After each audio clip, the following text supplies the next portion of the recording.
welcome.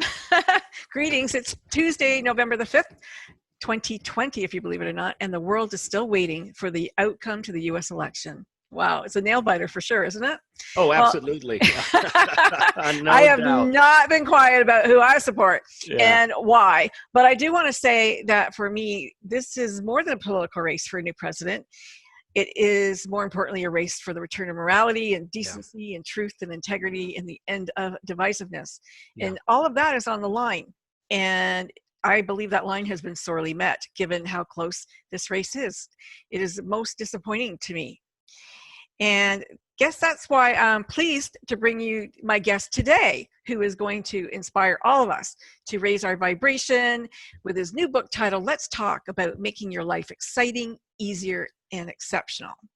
Art Rios is my guest. He is a trial lawyer by profession. He says a student of humanity by choice, a friend to all by nature. And to that end, he wants to make sure that you don't have any regrets at the end of your life.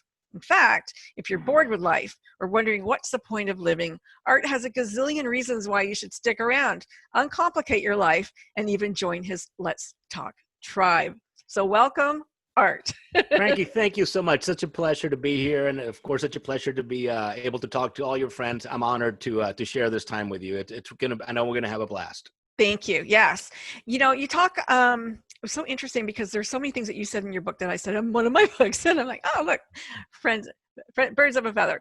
But I really love how you start off your book and you talk about how you want everyone to understand that their imperfect self is enough. Yeah. You know, they are enough. We are all enough. We don't have to be like anybody else. We shouldn't try to be like anybody else because we're unique for a reason. Right. You know?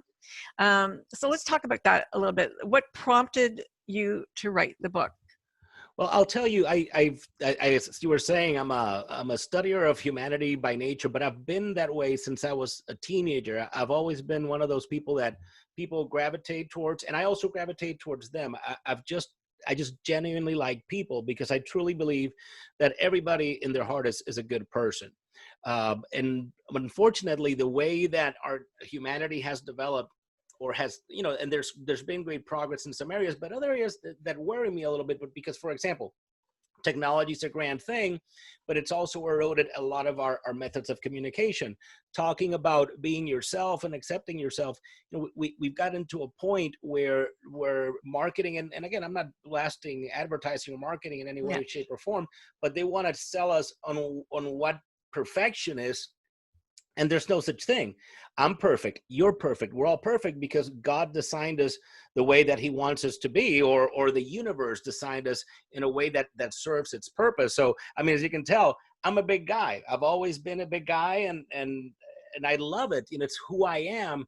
But unfortunately, as I mentioned in the book, for many years, you know, I was going down that wrong path where I was thinking, no, that, you know, you can't be this way. You have to be thinner, or you have to be in better shape, etc. And then I realized that, no, wait a minute, this is who I am. I'm pretty happy, go lucky, as long as I'm healthy, which thankfully I am. That's all that matters. And I think that the problem is that we get into this rut where we say, okay, when I get to be, you know, this weight, or when I get this degree, or when I achieve this, then I'm going to be able to pursue my dreams and do the things that I want to do. And I think that's just sad, because then we're putting off our enjoyment and our capabilities to do grand things. And we can all do grand things. The problem is also there's a misconception of what's grand. You know, we each have a grand design, and it may not seem like a grand thing to somebody, but in the general purpose it is. So I think it's a matter of saying, no, wait a minute. You know, as I say in the book, everybody's nifty, and it's not that we're better than everybody else, but we're very good because we're where we have to be, we're who we have to be, we're designed the way we have to be. And the sooner you say, you know what, perfect, this is who I am, then you can start enjoying your life, making it easier, making it more exciting, but then getting to that exceptional part of fulfilling whatever your destiny is, and not putting it off because you don't think you're as good as the next person, because we're all excellent. We all are. You're so right. Too many of us put our life on hold until we're like this or like this. In full disclosure, you did have bariatric surgery, right? And so you can talk from both sides really and say, you know what, I lost a whole bunch of weight. Life didn't really change that much for me. No, I'm still the same guy. I'm still a big guy, right.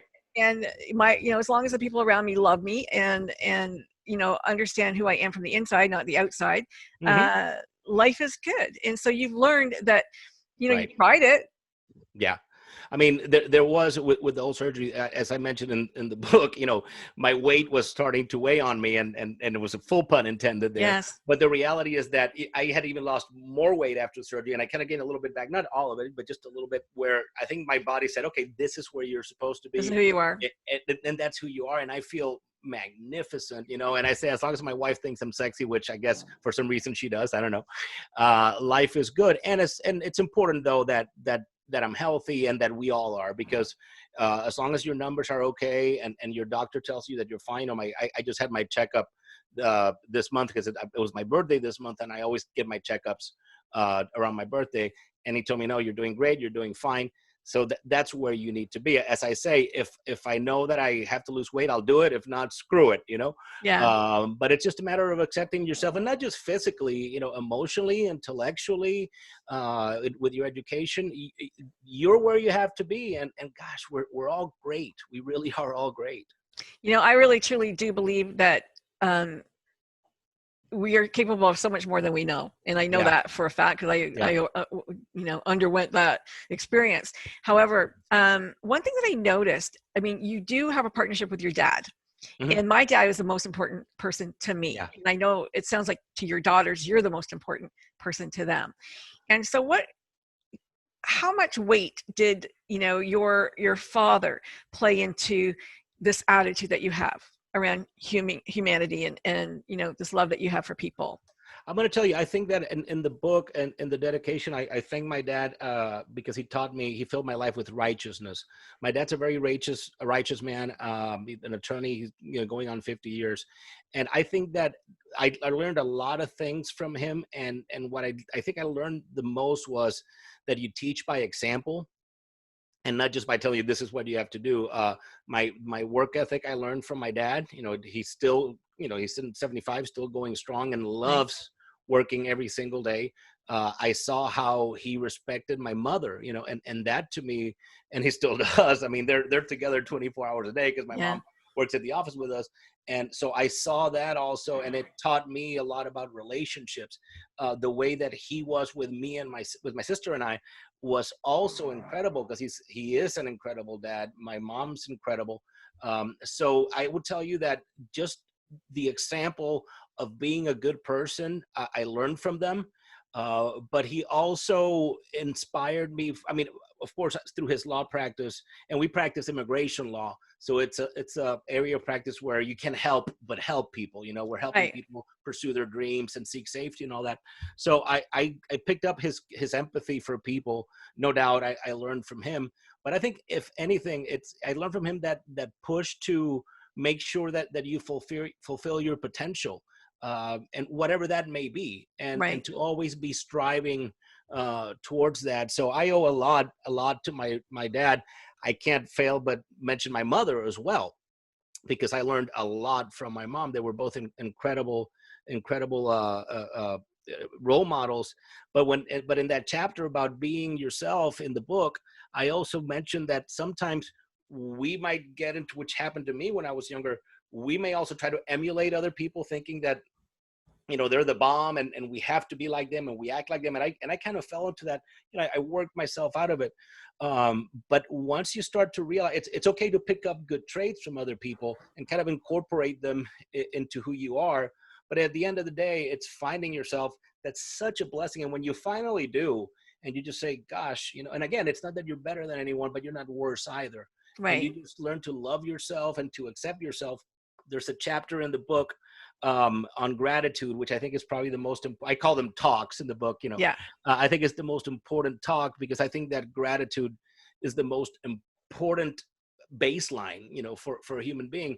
But the reason why I mentioned that is because I also say in that chapter that one of the most important things is that you don't forget to thank yourself. you Mm-hmm. know, for what you're doing, for what you're accomplishing, for what you're providing, you know, to your family, to humanity, and all that. You and I actually, we were discussing that you and I share some common charities that we love. We do, yeah. Yes, I mean, for example, I'm a huge supporter of Mercy Ships. I think that that's an incredible Me thing. too. World Vision, the SPCA, you know, it's just something that I believe in. Yeah. And just I noticed that we have a lot of the charities, we support the same charities. yeah. Social impact's really important to me. Hmm. Yeah. And you. Yeah, no, Yeah. absolutely. Because I mean, I talk in the book about pursuing pleasures, and I don't mean, and that's not to be in a dirty or nasty way. To the No, contrary, it's just defining what gives you pleasure. And one of the things that I mentioned is that charity, I think, is a soulful pleasure. It's one of the most wonderful things I you agree. can do, and I think, you know, it gives you pleasure, it gives me pleasure, a lot of people, and the way it works out, you know, we call it karma, what you will. Usually, everything you give comes back to you tenfold. That's not why we do it, No, but no. that's just the way the universe seems to work itself out. But not forgetting to thank yourself, you know, Hmm. because we you know, you thank God, you thank the universe, you thank your friends, you thank everybody that's helped you along the way. But don't forget to thank yourself, because we also strive and struggle and do some pretty amazing things, and we forget not to be arrogant, but it's okay to say to yourself, you know what, good job. Well, not just that, but we fight with our ego. We fight with that, Hmm. the board. I call them the board that, that lives inside our head that, Right. argues with us and sabotages us and does Yeah. all these things to us. Right. And Yeah. so, I have been on a weight loss journey the last 8 weeks. And Uh-huh. I mean, I wake up and I thank myself, said, thank you for, Yeah. sticking to it this time. Thank you for doing that, because I feel happier. Right. I feel happier. And so that you're absolutely right to do that. But let's say you hadn't become a lawyer. What were your parents' thoughts then?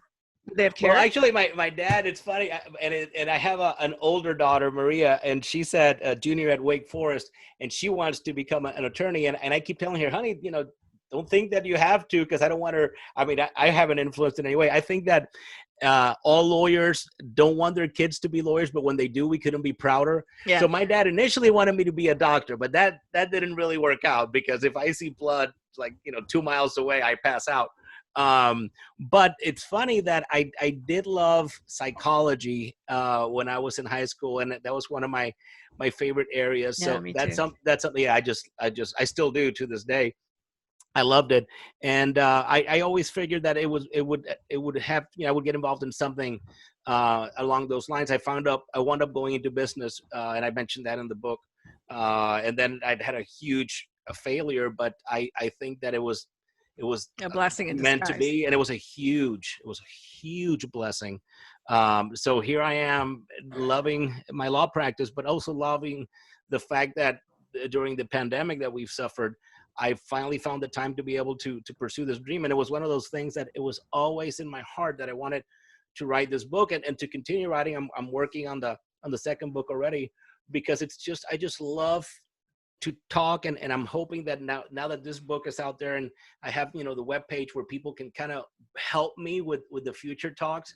I'm just really excited to make this a true two-way conversations, that people can chime in on what I'm talking about. Because for example, one of the biggest things for me in Let's Talk in the first book is, you don't have to agree with everything you read in the book. You might like some chapters, and you might say, you know, I don't buy that.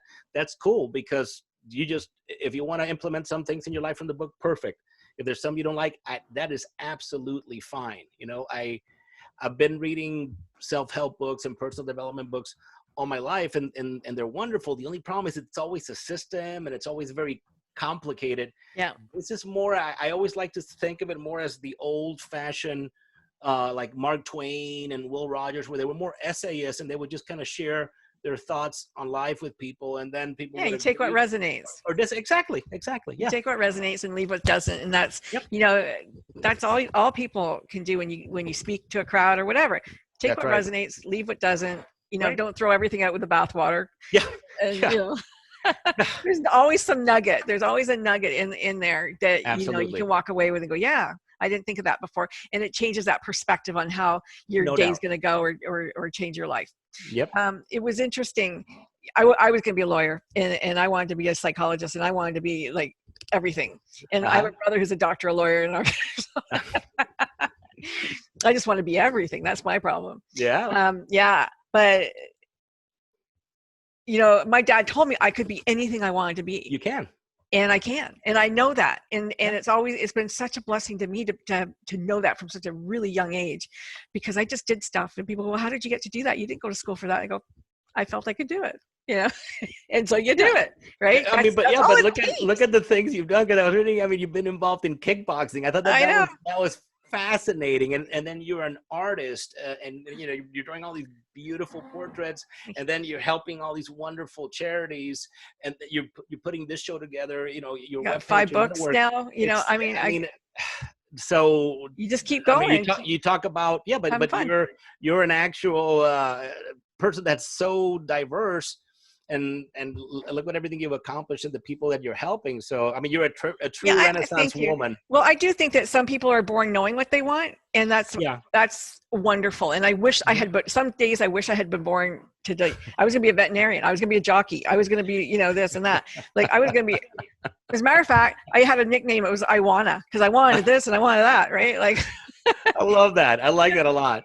But you know what? I'm a person who loves change. So it works better for me to be able to change things and do new iterations, right? Than stick to one thing. And that's what we talk about from the very beginning, is being that individual. Be that individual. Like I talk, you know, you brought up Michael Lozier, and I love Michael Lozier. I've been to Michael Lozier's, you know, what do you call them? Workshops. Workshops. And you know, Michael talks about he does the law of attraction. He talks about, well, if you can't believe it, then believe that you're in the process of. And I think that's really, really important distinction, because you know, the mind believes what the mind believes. But what I want, where was I going with that? The idea that you don't want to be somebody else, but sometimes we want to model other people's behavior. You know, like you're not okay. I don't want to be Art Rios, but I do want to be a trial lawyer. So I'm going to act as if I'm a trial lawyer and model his behavior as a lawyer, and that will give me a sense of, do I like this? Don't I like this? You know, is it for me? Do I feel uncomfortable or comfortable doing this?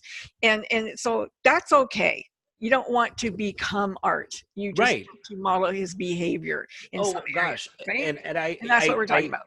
Absolutely. I teach here at Stetson Law School, and I teach trial advocacy. And one of the things that I tell my students, and I learn more from them than they learn from me, is, look, what we're going to learn this semester is I'm going to help you find your voice in the courtroom.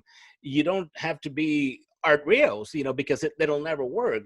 Not because I'm better than you, because a lot of them are better than I am or I will ever be. It's just that it's their voice that's important. And sure, you can pick up, you know, some nuggets and some fundamentals, but at the end of the day, I want them to feel comfortable, whether they're Snow White or the Wicked Witch. It doesn't really matter, as long as they're themselves. And it's so important to do that. And you were talking about trying new things and doing daring things. Actually, in the webpage we have a club, and I do a little daily message, and I want to just share the one from today. Because it goes actually to exactly what we're talking about. Julie Cameron said, "Leap and the net will appear." You know, and the problem is that a lot of people were just afraid to take that leap of faith. You know, and it goes back to how we started talking about being yourself and having enough faith in yourself. You know, if you just have the determination and the will and the desire and faith, you know, you leap, and the net's going to be there. I don't know. You remember the old, I think it was like the third Indiana Jones movie, where one of the things was a leap of faith, and he takes a step and it's this huge hole, but it was an optical illusion, because there was actually like a stone walkway there. And I always think that is so correct. All you have to do is have faith, take the leap. The net's going to appear. It's going to be there for you if you have the desire and the drive and the determination, and you believe in yourself. That's really all that matters. 110%.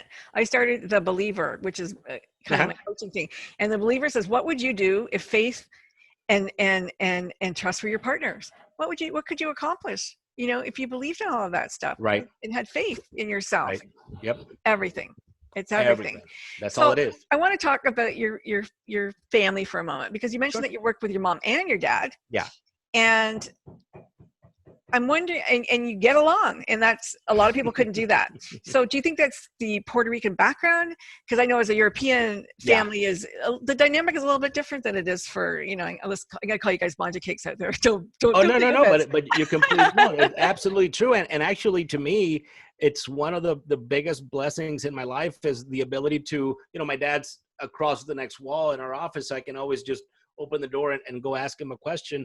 I think that's what's been incredible about it is that he's been besides being a great mentor, we've also merged now after all, you know, these years that we've been doing it, where we rely on each other. In other words, I'll go to him and ask him a question. He'll come because we even though we both practice immigration law, I'm the litigator, he's more transactional. So he'll come ask me a question. And there's that utter trust between us.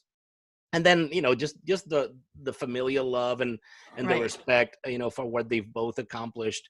You know, they started that firm out, just the two of them, basically. You know, my mom was the secretary, receptionist, clerk, and dad doing his thing. And now we've grown, you know, where we have over 10 or 12 people at the office. That's awesome.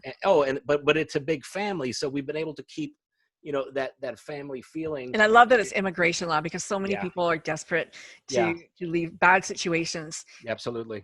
Desperate. Yeah.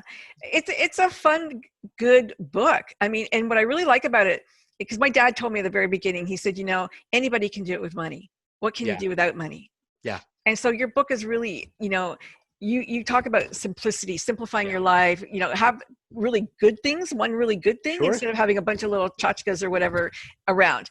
So, Absolutely. but the idea of, you know, it doesn't take money to have an exceptional life. No, it doesn't take money to put joy in your life or have an exciting life. You Mm-hmm. go walk in a park and sit down and enjoy nature. That's an exciting life. You know, Absolutely. You can, create that life through simplicity, and it doesn't take money.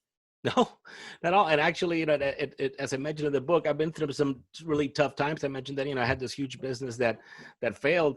And I got to tell you, when I've been in my lowest, I've been pretty happy. You know, my wife and I and the girls, we just did what we had to do and worked ourselves through it. But I think it goes back to that whole gratitude notion of my default being always being grateful no matter what. And you don't need to have a lot of money. And even if you do, I talk about that in the book, you know, be extra, but not extravagant. And that's a little conversation that I heard my daughters, my oldest was telling my youngest, Alondra, she was saying, you know, Dad's biggest problem is that he's so extra, but that's also his biggest strength. And I said, well, that doesn't make any sense till I figured out, you know, now what their generation. I never heard that before, extra, but I got it. I was like, it's weird. It's so extra. My kids would say that to me for sure. But it's extra, it's going a little bit past, but not extravagant. And that's what I mentioned. It's okay to be extra, but you don't have to be extravagant. You know, oh my God. It's okay to enjoy a $20, $30 bottle of wine instead of a $10, but you don't have to buy the $90 or $100, which doesn't make any sense anyway. Can I tell you a secret? I have some Christmases we have to take a break to open gifts. Yeah. Because I'm like this extra person. And I just want them to have everything. And it's terrible. My kids go, stop it. I go, okay, I'm sorry. We have to take a break. We're tired. That's the way we are. Yeah. That's we want crazy. to see that family room full of gifts. Absolutely. Sure. But that just shows how much love you have for everybody. That's a very telling sign of your heart as well. Yeah. They're afraid for this Christmas. I got 8 grandkids now, so. Oh, congratulations. Oh, that's amazing. Congratulations. Thank you. I bet you're going to spoil them, Ron. That's beautiful. I can't wait. That's a great thing. That is a great thing. Yep. Yeah. Unfortunately, COVID's here too, so it's not as, you know. Yeah. But they'll enjoy something for sure. Right. For sure. Oh, I'm sure. You've got, as you said, your book is broken up into talks, and at the end of every chapter, you know, you summarize like a lawyer. You summarize the important points at the end. Right. And I don't know how you decided what order it was going to go in, but you have an order to it, and it's a very easy read. You don't actually even have to read it in sequence if you don't want to. No, not at all. Pick a chapter and say, okay, today I'm just going to, excuse me, people, I have a roofer on my roof. No, that's right. Getting a new roof. You know, to go through this book and just pick up anytime you need a pick me up, because you do have a great sense of humor. You write like I write, from the heart, and you hear your voice. You're not third person. You know, it's me, and I'm telling you, come sit down next to me. I'm going to tell you the truth. You feel that. You feel that. And it's like, Yeah, you're sitting with a trusted friend. and that's exactly what I wanted to feel. And what's hardest, I think, to do, and of course with your experience in writing, the hardest part for me was making it a very simple read. I actually took away talks from the book because there were more talks in the book, but I wanted to make it a short, simple read, and then just build on the other talks in other books, because it's exactly, I just want something that people can pick up. And if they're in a lighter mood, there's some chapters on there that are lighter, like Everybody Loves the Happy Hour chapter, and Lazy Sundays chapter. And then there's heavier chapters where we talk about gratitude, we talk about kindness, we talk about the pandemic, which is really more about overcoming crises in life. So it really depends on the mood you're in. But I want it to be very simple reads. And like you said, as if you and I just sat down and we're having a glass of wine and just the subject came up and we started sharing our thoughts on it. That's precisely what I wanted the book to be all about. Okay, let's talk about happy hour. Yeah, that seems to be a favorite talk for everybody. I love it, which is great, because everybody always mentions happy hour. Well, yeah. Happy hour, I mean, yeah. So you are a proponent of happy hour. Yes. And everybody should come home and have 1 or 2 drinks, or Right. whenever it's going to happen. And that's it. That's it. Not every day. You're not an alcoholic. That's right. You have a happy hour, and Sundays you abstain. I do. Yeah. I at the end, everybody loves the happy hour, but it's the happy hour like they used to do it in the old days. Not like today where you go to a bar and you can get 800 beers for $10 or whatever. Yeah. No, this is more of, the old classy happy hour where you come home from work or you finish your day's work, and then, you sit down, make it very elegant, have a drink or two. Again, it's not about getting impaired, but spending just that hour, with your significant other, if there's family, if there's friends, whatever it may be, just relaxing and spending an hour decompressing. Yeah.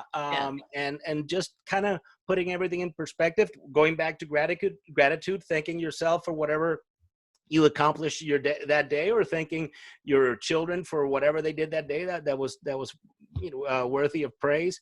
It's just taking that hour to slow down, because that's going back to our initial conversation. We've gotten into this frantic pace where we're always going. We need to slow down a little bit. And there's a talk on Lazy Sundays about on Sundays just not doing anything, and it's okay. It's completely fine. If your Sundays are lazy, you won't fret about Mondays, is one of my sayings. So yeah, happy hour is just about decompressing for about an hour and putting everything in perspective and relaxing. Let's talk about the event where you go off on your own, your little retreat. Yeah. A couple times a year. You do an alone time retreat. I do. I call that the 100 hours of solitude. Works out to about 4 days. I think it's a wonderful exercise. And like you say, it's, once or twice a year, just go off by yourself. And, you don't have to go off to a cave unless, you want to, which is perfectly cool. But it's just going off by yourself and checking in with yourself. I like to make these trips as low tech as possible, and just going in and seeing where you're at. First of all, where you're at with yourself. If you don't enjoy your own company, you have a lot of work to do. But if you do enjoy your own company, that's the moment for you to reflect. Where am I headed? Where am I at? It's also a good time, going back to gratitude, to see how grateful you are. It's a good time to make plans for the future. But I think it is important that we kind of take off a little time to be with ourselves, check in with ourselves, and just kind of get away from everything for a few days. It's just, 4 days, more or less, or a long weekend if you want to make it. But I think it's truly important. And as I mentioned in the book, it's not about being antisocial or wanting to get away from everybody. To the contrary, when the 3rd or 4th day rolls around, you're probably going to be missing your spouse, your significant other, your family, or your friends. But that makes you, yeah, it is. That makes you value them much more. Absolutely. So I think it's a great idea. Again, it's a good way. Does your wife go away or do you just? She does, but she does. I mean, she visits her parents a lot down in Puerto Rico because we live in Florida. Mm-hmm. Or she'll stay home and do the same exercise. I miss her dearly. I'll write her a little handwritten letter, when I'm on the road doing that. But she understands that it's important, and when I come back, she also appreciates, the reflection time for both of us. And my daughters have learned the exercise as well. Like I said, my oldest is a junior at the university in Wake Forest. The little one just turned 18. She's close to you. She's at Northwestern, just north of Chicago. But they've learned that it's also important to check in with themselves, and I think they're very sturdy and strong women for that, Yeah, and for yeah. many other reasons, of course. Do you have a favorite place that you go, or is it somewhere different? There's this little farm that's about 10 hours from where I live. It's actually a little sheep farm, and they Oh, have that's this. fun. Oh, it is. They have this beautiful one-room cabin, and it's just a beautiful place. There's this little beautiful little town, maybe about a mile from the farm, mile and a half. I just go in, for lunch. I talk about how much I love lunch in Yeah, the you do. book. Yeah. And I'll just go in and get dinner, go back, and they let me play with the sheep, but I just kind of sit there honestly and read. And the drive is part of the process too, because it's like I said, Yeah. it's about an 8 or 10 hour drive, and it's a good time to be with yourself and just kind of get situated. It's a wonderful exercise, and I know it may sound a little odd, but it's just a few days, Yeah, and no, I I don't think think you it get a sounds lot odd from at it. all. Yeah. Like for me, I can't sit in this chair and go and meditate. But when I drive, the downloads come. That's when it Right. comes for me. Right. I turn off the radio. I go, Yep. okay, let's have a conversation, God or whoever. Yep. And that's when it comes. And the great ideas and I Yep. always have a microphone, or a recorder close by. Cause, oh yeah, that's a great idea. Right. I'll forget it in 5 minutes because I'm old now. But No, I agree with you. I do the exact same thing. Yep. yeah. So, some people can walk and meditate. Some people can sit and meditate. Right. I am somebody who has to do something and meditate. I'm the exact same way. Actually, in the book, I mentioned that I love to have zero radio or anything on the drive to work and on the drive back, because I'm just like you. I find that to be super relaxing to just drive and maybe roll the windows down and just You're have a actually in a state relaxing. of self-hypnosis when you drive Absolutely. like Yeah. that. You're on autopilot. Right. And so it is, it's a perfect time It is. to I think it's reflect and perfect. think. And I think it's perfect. Yep. Totally Couldn't agree with you more. So you've got a tribe, you have people, you have a club, you want people to join. Yes. Have a conversation with you and each other. Absolutely. The webpage is riostalks.com. That's riostalks.com. And the reason for the club, honestly, it's what's really exciting me about it is there's a bunch of things in the club. For example, you were talking about how I summarize each chapter. Well, there's little summary videos for each chapter. There's a lot of things in the club, but what I really like about the club is that about every 10 days, I'm going to post a new topic. Actually, you were talking about you're working on a weight loss program. The one we're in the middle of right now is I call it the COVID-20, and again, a lot of people not to make light. Not to make light of COVID at all, but mine was closer to COVID-30. So me too. I've been posting about, some things I've been doing to try to, again, I'm never going to be a thin guy, but the 30 wasn't necessary. But the point of the club is that I'll post a talk that I'm working on and just start getting feedback from people. It's so wonderful because that's how we can, a talk has to be a two-way conversation. So more than anything is the ability to have the club members kind of write the books with me. It's just fascinating. And then we have live events and all that good stuff. So there's a lot of interesting stuff. How long have you been doing that now? Yeah. Oh, we're a brand new project this year, but I'm loving it. And I got to tell you, it's just chatting with people. And if anything, at the beginning of the show, you were talking how we're going through a very important time where people need to get back together. We need decency, morality. And I couldn't agree with you more. But the more I do this and the more I get to talk with people, the more that my faith in humanity is restored, because honestly, there's so many good people out there. And the problem is we always hear the bad, but we just don't hear the good. But that's why that election results were such a shock to me.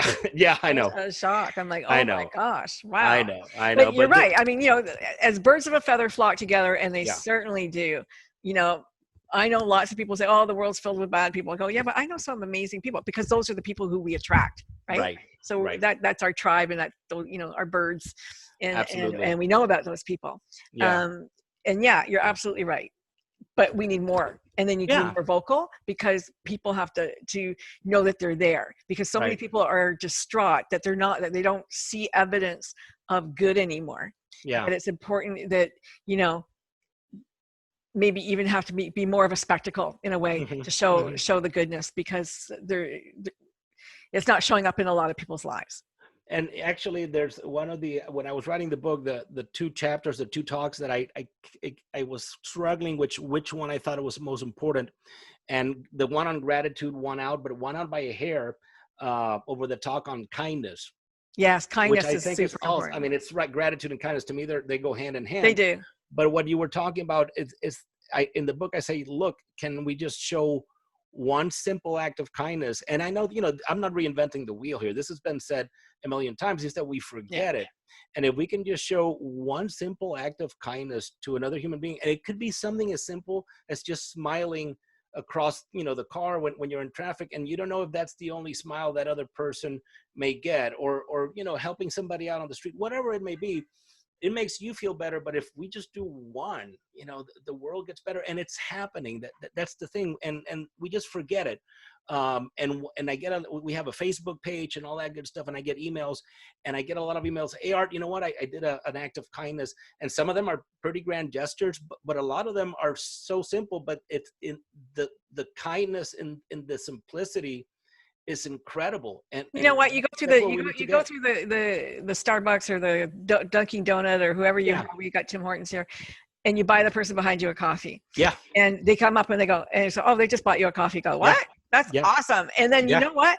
For 2 hours, people will continue that kindness forward. Absolutely. And it's so amazing to see and hear about. I just absolutely love that. No doubt. Or an example, something that I love to do, and my daughters are so used to it that they're like, oh, here we go. But you're at a restaurant and somebody's taking great care of you and all that good stuff, and I'll say, I'd like to talk to your manager. Yes. And what's the reaction? It's like, is there anything wrong? No, I really want to talk to your manager. And then they get even more scared because I kind of play it. Yeah. The manager comes over and says, I just want to tell you what a formidable person you have working for you. I mean, food's great, but the way she's taking care of us has made this an occasion, has made it festive. Yeah. And they're like, who is this guy? Yeah, why are you doing that? You and I are so simpatico. I do the same thing. I love it. It's awesome. It's so but great. It's a matter of showing kindness. It is. And even, when you go. It's generosity. And that's a value. It's a value. And people, like as a coach and everything else I do, the one thing I do talk about a lot is values. Like what are your values? Because when you're in alignment with your values, life is good, right? And most people don't think about what they value. But one of my top 5 is kindness and generosity. Yeah. That's important to me. And I remember when I was dating, if I went out with a guy and they didn't tip, I'm like, you're gone. Oh. Like, tip. Over tip. That was going to tell you, you don't tip, you over tip. You over tip, yeah. And we come back to that whole karma thing. It comes back to you, not just monetarily, but the kindness comes back to you, and the gratitude, from other people comes back to you. But Frankie, you know what's really important, and to me, it's the building block of all of it. What does it cost us to be kind? Yeah, absolutely. Hold a door for somebody. Please. Smile for somebody. Thank you. Yeah. Yes. And just please and thank you. Even with the little kids, like I see today, they're not teaching them manners. No. Manners, don't need to go out of style. I think they're always welcome. And I know my grandkids. What did you say? Please and thank you. Yeah, it's really, really important. Sure. To me, it's very important. And what you're talking about manners, of course, I'm old school, and I pride myself on being a gentleman. I still hold the door open for my wife. I pull out her chair when we're having dinner. But I have a cousin recently, and he just got married and had a baby, and we were chatting, and he asked me, so what's Art, what's the most important thing I can do for my daughter now that I'm a new dad? I said, that is so easy. Love her mother. Yeah. That's all you have to do. Just be kind to her mother and show her an example, because then she'll expect that in the future. And again, if we're just kind to each other, it doesn't cost us a thing, and it makes you feel good. When you're kind, you feel good. And if the kindness isn't necessarily reciprocated, it's okay. You tried, but my husband still puts my seatbelt on. Yeah. He opens the door and puts my seatbelt. Like, I mean, nobody does that, but he still does that. Yeah. And I appreciate that so much, because nobody does it. Sure. And it makes gesture. me feel gallant, and it also shows how much I value my wife, and she deserves the respect. And it's got nothing to do with feminism or anything like that. Because I am a feminist. But I can't put my own on. Obviously, I can't. No, but no, right. And I say, have two daughters that I are, want to protect you. yeah, right. And I have two daughters that are very strong-willed, and I think, and I'm very proud of them. But they also realize that, hey, one thing has nothing to do with the other. Nothing to do You with know? the other. I No. will hold the door too. It has Yeah, nothing to do sure, with, sure. for you. So it has Right. nothing to do with, being the weaker sex or Not at all. anything like that. It's just, it's having manners. And Well, I unfortunately, mean, I'll tell you, because I've been saying this for decades, and I'll put it on the record. Man, we are the weaker sex. I've always said women are much more intelligent and much stronger than we are, because I mean that there's no doubt there, and I'm not pandering to you at all. I've just always believed it, and I'm so proud of my two daughters, because they're just truly incredible women. But they don't forget also that there's great delight and joy in being a woman and being a lady. hey, there is. And I really wouldn't want to be anything else. So I'm really Yeah. glad about that. Well, did we cover everything in your book? I think we actually, I was going to tell you, because I was just talking about my youngest daughter. The last Oh, chapter oh of the yeah, book, yeah, yeah. Oh, yeah, fantastic, is fantastic article she I wrote. wasn't expect it's a chapter on racism. I wasn't expecting to end the book like that, but the Such a things that were good, happening, but God works in mysterious ways. And I was trying to put some notes together to maybe write a chapter about it, when my youngest daughter Alondra says, "Dad, can you do me a favor?" I said, "Sure." She goes, "Look, all this stuff that's happening, all these riots and all, these people that are being killed, it really bothers me. And I'm not an activist, but I'd like to write a letter to our family addressing racism." And I said, "Well, that sounds like a very good idea." And she already had the draft. And when I read it, I said, she outdid her old man.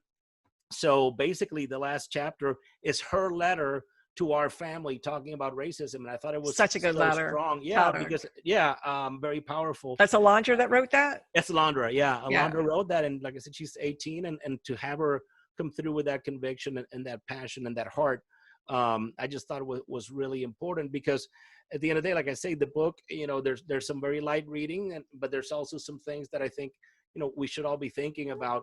But it's just to get people thinking about it, Frankie. That's Yeah. all that really matters. Yeah, no, you don't lecture at all. You're not lecturing. You're not Oh, saying, no. do this, thou shalt, it's Not really at all. just a conversation, and Yep.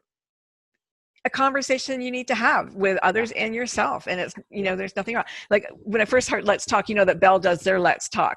Uh-huh. Do you know about that? Yeah, I've heard about it, yes. Yeah. So, it's especially like for people with mental health and who need to talk, and Right. kids and, young people who want to commit suicide, whatever. So Right. Let's Talk. And, I've called my first coaching conversation with my shoes, because I thought about how people, might be sitting on a park bench thinking about their life, and they either look up or they look down. And it's kind of like this conversation with my shoes about, I like that. who am I? What's my life? What am I going to do? And we have these conversations with ourselves, and it's really great to have them with other people too, because you speak your truth. You speak, if you can be honest and open with people, you don't have to hurt them by being honest, but just be, and you get to be you, that unique you that we talked about in the beginning. Yeah. And you are going to be a much happier person because you're not hiding anything. Right. And if you respect everybody and you respect their viewpoints, none of us are right or wrong. We just have our way of looking at things.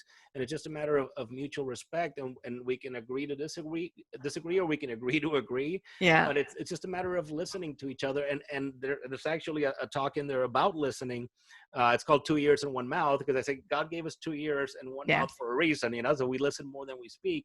But sometimes people just need you to listen. And you also had the quoted, I have it in my book too, about the Chinese, about the opportunity and danger. Yes. Yeah, yes, I've got that too. I love that. And I talk about that all the time. We didn't talk about the decluttering. And I don't think we talked about that. The getting rid of this. We talked briefly, the stuff. Yeah, kissing. I call it kissing, but it's got nothing to do with being romantic or getting romantic. Although I will reserve, a future chapter or at least the opportunity to write about it. But it's about keeping it simple and just getting rid of stuff, because the reality is, I think that in this hurried life that we've gotten accustomed to, sometimes we equate buying stuff with some measure of accomplishment, but then you realize, what do I need that for? So decluttering, or the chapter on kissing, is about getting rid of superfluous stuff, making space, and then making space for the things in your life that really matter, and and a good way to save money or to spend it elsewhere in other things that give you pleasure. Yeah, but definitely the less stuff and less and more room. Stuff is landfill. Stuff is landfill, and it is. and at this age, my age, we are thinking, we're totally, like, we're looking at our house going, what can we get rid of? Our kids don't want this. Like, what can we get rid of? Because you think about, well, if something happens, God forbid, who's got to clean this mess up? Who's got to get rid of it? Right? Like, really? Right. Yeah. And something I just found out last week, which blew my mind, was Amazon on their returns, it goes to a landfill. Oh, all the returns go to a landfill. I didn't know that. Yeah, I didn't know that either. I just read about that, and I thought, Wow. oh my God, the stuff that doesn't fit you, the stuff you decide is too big or too small or that you don't like, goes to a landfill. Like that, how busy and how big they are. Oh my. That's just horrific. It's horrific. That's just sad. And one of the things I talk about in that chapter is one of the delights in going through the exercise of decluttering is being able to give, a lot of stuff away. I quote, one of my favorite quotes ever is from Gandhi, who said that you should live simply so others may simply live. Yeah, I love that. And there's some stuff that you might have in a closet that isn't doing you any good, that could make a world of change in somebody else's life. Absolutely. So everybody wins when you do that, Yeah. I want everybody to, pick a charity and just give, I know the diabetes, foundation, they drive around, they're always calling.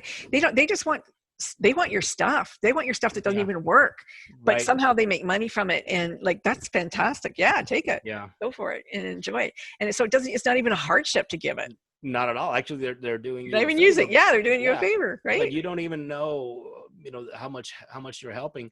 And then when you start giving stuff away, because it's important to declutter, but then not to keep buying stuff, Exactly. It's not to trade it out. Right. So, but when you start thinking, and you and I were talking, for example, about Mercy Ships and World Vision, and one of my big heart-wrenching issues is the children with the cleft palates. When you start all of a sudden realizing that you don't have to spend money on all this stuff, or that you can enjoy simpler pleasures, and all of a sudden, the difference, Frankie, that $10 or $15 can make in somebody else's life is so huge, Well, Mercy Ships is $250 to do a cleft palate surgery. Right. Can you believe that? I mean, honestly, we may spend that on one really wild dinner. Absolutely. But absolutely. How much difference that's making on their whole life. And that's what I support. What I called Mercy Ships, and I said, when I sell my art, and I just want the funnel to go right to cleft palate. Right. I just want cleft palate surgery. Bing, bing, keep them going. That's what I do. Yeah, because it's like that money, that 45-minute surgery changes their entire life. Forever. The family can go back to the village. They're not, outcast anymore. They're going to have the daughter will now marry, the son will now marry. It's so important in a lot of civilizations, in communities that they're not outcast. They're poor. And so it's such a huge difference. Frankie, they'll simply be able to smile. Yeah, they'll be, and not be, and the babies are malnourished because the food can't go down. They're missing out on a lot of nourishment. So it's a health hazard in a way. It's a necessity. It's a necessity. It's not just I need to be prettier. It really is a necessity for nourishment and being malnourished. So folks, give to that if you want. And and I don't want your audience to think that the book is about getting rid of everything, becoming a monk, and helping humanity. To the contrary, the book is about enjoying life. I mean, look at your beautiful room. Yeah, I don't talk about and my wife keeps telling me, where's the kissing with all the books? I go, honey, books are amazing. Books are just they're like children. You don't want to give them away. But so the book is about enjoying life. It is about making it exciting and easier. But I think that when people read it, it'll make more sense. As to where our conversation is going is that there can be this delightful balance, there's a middle path, and it's a glorious place to be in, where you can enjoy life, enjoy pleasures, and enjoy it today, not put it off till you retire or work, because God knows how we'll be, what shape we'll be when we retire. Start enjoying life today. God created the day in 24 hours, so we can divide it into 8 hours of sleep, 8 hours of work, and 8 hours of recreation and having fun. So it's all about having a good mix, a good moderation. And yes, I want people to enjoy life and make every day fun. But like I say, also having that sense of charity, of giving, it's a soulful pleasure. I truly believe that. I had two questions then that had just come up for me. Why do you think people make life so difficult when it just seems so easy for you? Because I think we were ingrained when we were younger, especially in Western culture, that's the way it has to be. That we have to struggle, struggle, struggle, struggle, struggle. You know, we got to remember that our grandfathers, our grandparents went through some really tough times. They went through world wars, depressions, and all that, and they had that really difficult struggle. And God bless them for getting through it. But then even in our generation, the 70s and especially the 80s, it was, oh no, you got to work, work, work, and greed is good, and you got to work 80 hours, and then you can buy 2 houses and 37 jets and all that. But Yeah. then you're working so much you don't enjoy it. So I think it's kind of a culture slowly got us there, and then technology got us across that bad finish line where we have to be on, 24/7, and we always have to make sure that we're accessible. So I think that's why we've gotten there, and that we think that life is difficult when it really isn't. And I know the book, it's at times it may seem like I'm oversimplifying it, but the reality is that I'm not. Life is Yeah. just not that Okay. complicated. I think I need to address this, because if you're listening, and I get it, there's a lot of people out of work. A lot of people can't afford Sure. their health care. A lot of people, Yes. we look comfortable. I agree. Right. And so life seems a lot easier for you than it is for me, who's struggling to Mhm. put, food in my mouth. But it's still the same principle. Yeah. You can find joy in everything. Yes. you Yes. know Saint Francis of Assisi had, Yep. the animal, he had nothing, and I did a show on it recently. But you find joy in the simple things. And Hmm. so, like, you don't have to have, it's nice to have it. Sure. I'm very grateful for it. I Yeah. went through a big struggle for it, but Right. I am very grateful for it. But it didn't happen. I wasn't born with a silver spoon in my mouth, and it wasn't, not like I didn't struggle to eat dinner. I mean, I remember feeding my kids when I couldn't eat. So Hmm. I've been there. I know both Right. sides of the story, and I'm just saying that you can still have an exciting, lovely life, no matter Absolutely. where you sit today, because life will always, it changes. It's malleable, and it can always get better. And for those people that are out there, and you're right, we shouldn't make light of, because people are struggling. There's economic hard times. There's no doubt, and this pandemic has just really hit all of us hard. But this too shall pass. And I got to tell you, this may be oversimplistic, but we're alive. We're in the fight. 2 thumbs up is better than 2 toes up. As long as we're I alive. like that. Yeah. And yeah, and we're in the fight, and we can wake up and just say, thank you, God. No matter how hard your day's going to be, you're alive, and you're in the Yeah. fight. And God never gives us more than we can handle. I truly believe that. So I know that people are struggling out there. Hey, even I'm an attorney. This has been difficult, obviously, For because sure. if people are in hard economic times, the last thing they need to worry about is hiring a lawyer or addressing some issue that may not be as important now. So we've all struggled a little bit. But like I say, we're all in it together. Yeah. And as long as we're starting from that point of gratitude and being kind and helping each other out, it doesn't all have to be about giving money. It's you give of your time, your talent, or your treasure, or just show a simple kindness. No matter how Yeah. bad your day may be going, somebody probably has it worse. They definitely have it worse, and it's Yeah. always going to make you feel better to help somebody. Always does. It's Yep. never failed me. Art, tell people how to get in touch with you again. Well, sure. The book is available on Amazon. It's Let's Talk, about making your life exciting, easier, and exceptional. You can go to our webpage, Rios, that's RIOS talks.com. But for your audience, I would love, before they commit to buying the book, I want to give them a couple of free chapters to make sure they like Oh, it that's before they buy awesome. the book. So they can go to Let's Talk freechapters.com. That's Let's Talk freechapters.com. And they can download the first couple of chapters. The happy hour is included in that one, so they can see if they like those. Then they can buy the rest of the book and And more hopefully importantly, join a the lot of community. the money I don't know if the money from the book goes to it, but definitely the money from joining your club and whatever Oh goes yes, to the charities. no, and from the book A portion also. of it, proceeds. So No, proceeds go to the charity. So, all the proceeds from the entire Let's Talk project. oh The well, then books, the please buy. audiobooks, Don't down. everything. Yeah, Oh I mean, yeah, it's great to download the freebie, but just get the book. You're helping yeah. somebody. Come on. And I hope you'll It's not enjoy like it. it's that No, expensive. everything. I mean, I was inspired to do it. So, Yeah, and one of those I things love I that. said, no, the vast majority of the proceeds I wanted to go to charity and to get the word going, so other Yeah, people will hopefully do the same. perfect.